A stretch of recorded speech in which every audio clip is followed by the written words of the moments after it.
Hey guys, Bryan and Greg Watts here. We're down here in Charlotte Harbor. We've got like a mid 50 degree, high 50 degree morning. Greg and I think we can get on a pretty good top water bite here, pretty quick. We've got a lot of fish coming up on these baits. The water, we got low water, it's incoming. We think the bite's only gonna get better. You know, and the great thing about top water, it's visual. You can cover a lot of water.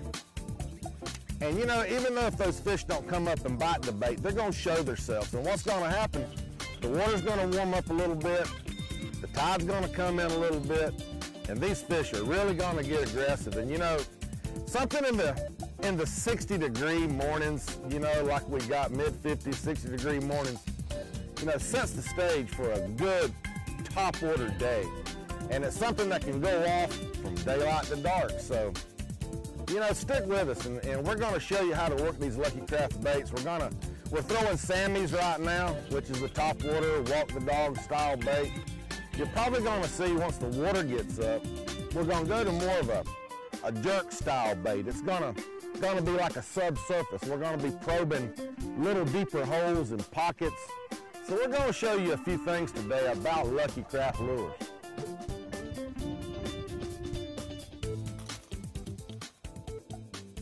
Guys, I switched to an Aurora Gold Mud Minnow. Sometimes back here in these back bays and in this back country, there's a little more fresh water in here, and there's a lot of mud minnows in here, and they kind of have that gold flash, that tendency to them.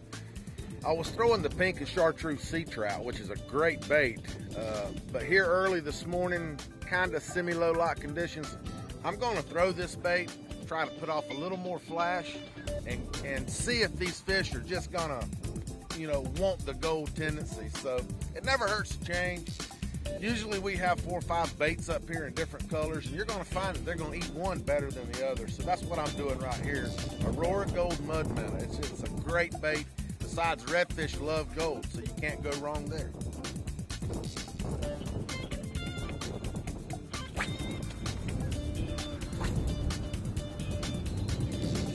Come on, man. Pretty good fish, Bronny. What do you eat? The Aurora, the gold Aurora Mud Minnow? Look at the stud blowing with this red. Let me get a net. Let's get him in here.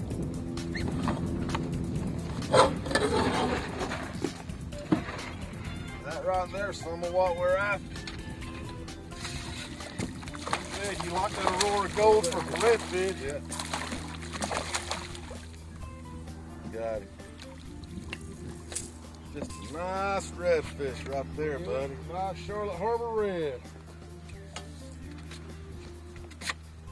Look at that. Beautiful fish. Boy, did he come up and eat that thing or what? You know, it's that action. It's just something about that action to that bait.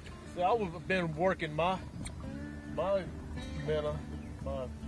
I saw yours is a little more stealthy acting, you know, and I'm kind of really swagging mine a lot. Yeah, I was working that Sammy really quick, but you were just more walking the dog soft with it.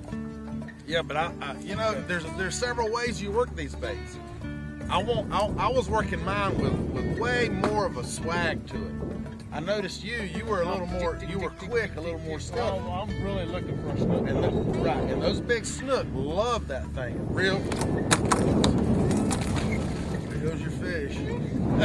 But anyway, that's beside the point. We're gonna get more of those. But you know, the snook really love that bait. Real rhythmatic in a cadence. Right.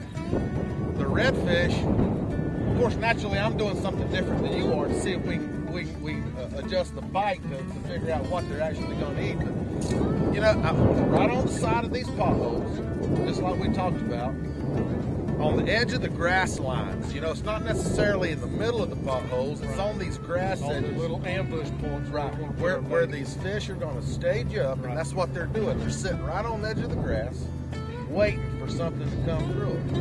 So, you know, there's 2 different styles we're working. You're working real slick and with a cadence.